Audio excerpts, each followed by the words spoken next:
My name's Steve Wright. I'm a lead rehab physio here at West Bromwich Albion Football Club. And today we've just had a ViPR workout with Matt Truscott, who's taken you through some of the more basic moves that you can start to use with your players. You've used ViPR before, haven't you? So how have you used it so far? Okay, in recent years there's been a real strong emphasis on functional training.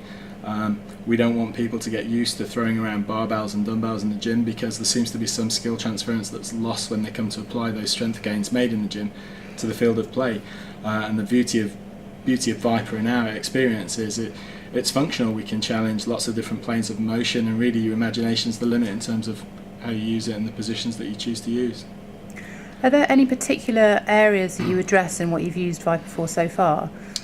Yeah, I think it's a fantastic rehab tool. In particular, I like it for posterior chain conditioning. Football is the type of sport that places a lot of stress on the posterior chain, and hamstring is one of our most common injuries, really. So wherever possible, we look to condition the posterior chain, in particular the glutes and some of the lumbar stabilising muscles. And using ViPR form flips and having the centre of mass in front of us allows us to really challenge that, again, through multiple planes of motion. And when you started using ViPR to address that in particular, what specific results were you hoping to gain from it?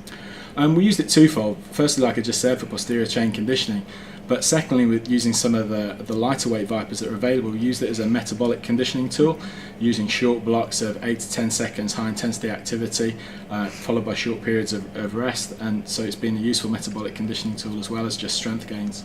And how has that translated onto performance on the pitch? Well, hopefully it's transferred into performance games in terms of making them explosive. We get a lot of drive through triple extension, which we require the posterior chain muscles for. But in particular, we're judged largely on injury rates. It's a big part of our job is injury prevention, and by applying it to prehabilitation routines throughout the week, we think we've seen a drop off in the amount of injuries that we get. Excellent. And is that something you can track back to the introduction of ViPR? I think it's one of a number of things that we did. Injury prevention is multifaceted, and we need to be looking at tackling all angles, but no question the ViPR has been really useful in that regard. Excellent. And what did you learn today that was most valuable? I think Matt's approach to sort of functional movement and anatomy trains and what we call these myofascial tissues that spiral throughout the body is one that's a relatively new concept in conditioning and rehabilitation in the last few years. Traditionally we taught about simple muscles, origin, insertion, action, and in reality muscles don't work in isolation, and we've known this for some time. So that's why we want to do functional training. And really Matt's probably given us the tools to explore that further. And he's given us the tools from which we can come up with our own exercises and just use our imagination, really. There's literally hundreds and hundreds of exercises we could potentially choose from. Excellent. Thank you very much. Cheers.